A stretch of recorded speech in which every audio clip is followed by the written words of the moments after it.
Hey, what's the big idea? Yeah, that's what we were working on last week. We called it Central Idea. We're also calling it Main Idea, or what's the big idea, pal? Which is all we're looking for when we're reading this informational text. One of the steps that we identified in our investigations about Central Idea is looking at the title, looking at the different subtitles and headings, the graphics, identifying what's the topic, and then ultimately what is the author trying to say about that topic. So here I've got this article. It's called Are Football Players on a Crash Course?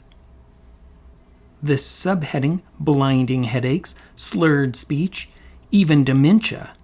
Is this the price of playing football? Oh yeah, and we've got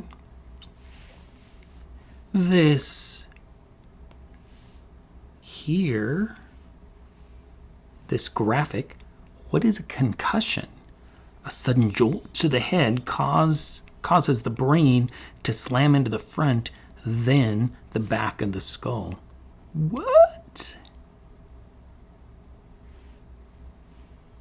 Many small blows? Kids at risk? Oh, check out this graphic.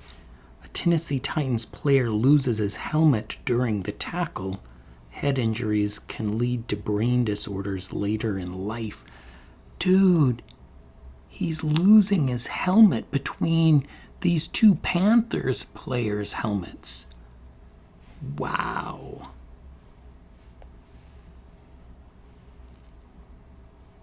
Okay, so what's the topic?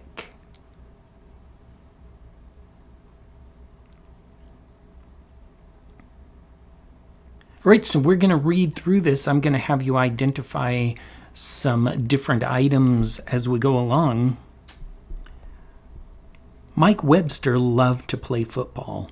For 17 seasons, the Pittsburgh Steelers offensive lineman hurled himself into the clash of bodies and helmets with the fierceness of a warrior. But after he retired, Iron Mike was tortured by blinding headaches and seizures. Addicted to painkillers, he sometimes had to stun himself repeatedly with a taser gun to fall asleep. He talked of suicide. By the time he died of a heart attack at age 50, his body was worn out. Whoa. Okay. What's the? What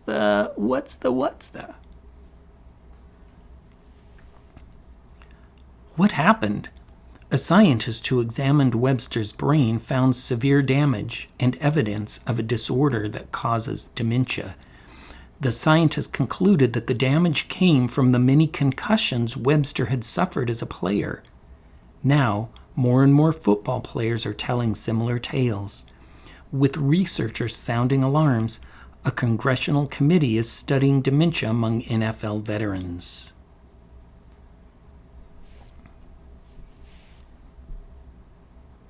These stories are prompting tough questions. Is football too violent? If so, why do we keep playing it or even watching it? Many small blows. In football, head injuries are inevitable. The American Association of Neurological Surgeons estimates that U.S. football players from high school to the pros suffer 300,000 concussions each year. Injury does not come from the big hits. Robert Cantu, a professor of neurosurgery at Boston University, recently told the New Yorker magazine. It is also in the many small blows received during practice. Writer Malcolm Gladwell calls them mini car crashes. Cantu estimated that from youth, a 10-year NFL veteran could have been hit in the head 18,000 times. Recently, University of Michigan researchers surveyed 1,063 retired NFL athletes. The players reported suffering from Alzheimer's disease and other memory-related disorders at rates far higher than the general population. Responding to concerns, NFL Commissioner Roger Goodell promised Congress that the league would follow what the science determines and is right for our players. The NFL has passed new safety rules, such as forbidding helmet-to-helmet contact and requiring players to sit out the rest of the game after a concussion. Scientists agree that more study is needed, but specialist Anne McKee of Veterans Hospital in Bedford, Massachusetts, is alarmed by her research on the brains of football players. I've looked at brains from people who have lived to be 110, McKee told 60 Minutes. You just don't see anything like the damage we see in these athletes. Kids at risk? Last year, 16-year-old linebacker Ryan Doherty of Ramsey, New Jersey, returned to the football field only 25 days after suffering a concussion. During a tackle, he suffered a brain hemorrhage and later died. Why did Rainey play again so soon? Was it a simple love of the game? Or do the expectations of coaches and fans encourage players to take risks that are too high? Gladiator, a person engaged in a fight to the death as public entertainment for ancient Romans.